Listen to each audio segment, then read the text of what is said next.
এই দেখো বন্ধুরা, কি বলো তো এটা? এটা হচ্ছে একটা ঝোল, বাটা মাছের ঝোল। মানে সব রকম সবজি দিয়েছি, মানে একটা একটা করে সব রকম সবজি ছিল। তো সেই সবজিটা দিয়ে রান্না হয়েছে। কি কি সবজি দিয়েছি অবশ্যই তোমাদের সঙ্গে শেয়ার করব। আলু দিয়েছি, একটা ঝিঙে দিয়েছি, একটা ছোট্ট একটা বেগুন দিয়েছি, একটা কাঁকরোল দিয়েছি, একটুখানি পেঁপে দিয়েছি। কালকে রাত্রিবেলা পেঁপের তরকারি করেছি, তার থেকে আমি একটুখানি রেখে দিয়েছিলাম আজকে এই ঝোলটা করব বলে, দিয়ে রান্না করেছি। আর কাঁঠালের দানা দিয়েছি। কাঁঠালের দানা খেতে ভীষণ ভালো লাগে আমার। কাঁঠালের দানা ঝোলে, চচ্চড়িতে দেবে, খুব ভালো লাগে, টেস্ট লাগে। দিয়ে আমি প্রথমে মাছের নুন হলদে, মাছটাকে ধুয়ে পরিষ্কার করে নুন হলদে মাখিয়ে রেখে দিয়েছি। তারপর আমার সবজিগুলো সব কাটা হয়ে গেছে। তার সঙ্গে আমি বেগুনটা কেটেছিলাম, বেগুনটা নুন আর হলুদ মাখিয়ে নিয়েছি। মাছটা ভেজে নিয়েছি। মাছটা ভেজে নেওয়ার পরে আমি মাছটাকে তুলে বেগুনটা দিয়েছি। ওই বেগুনটা ধিমে আছে, একদম ধিমে আছে, হালকা লালচে লালচে করে ঢাকা দিয়ে ভেজে নিয়েছি। ব্যাস বেগুনটা তুলে নিয়েছি। নিয়ে তারপরে কড়াইয়ের মধ্যে তেল দিয়েছি।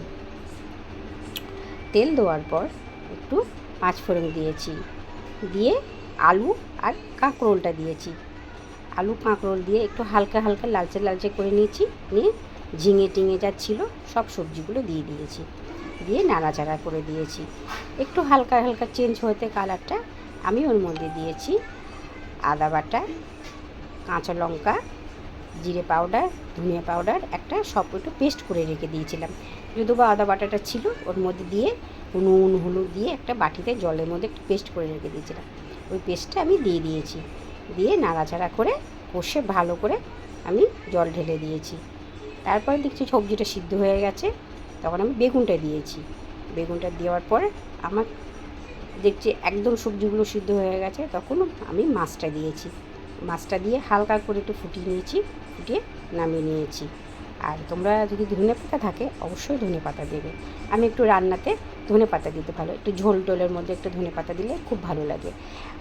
আগেতে অবশ্য সবসময় পাওয়া যেত না ধনে পাতা, কিন্তু এখন পাওয়া যায়।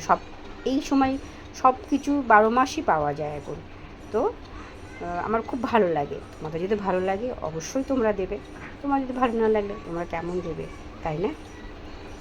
তো আমার খুব ভালো লাগে কিছু কিছু রান্নার মধ্যে ধনেপাতা দিতে, আমার ভীষণ ভালো লাগে। তো ওই ধনেপাতার একটা গন্ধটা মানে আমার ভীষণ পছন্দের।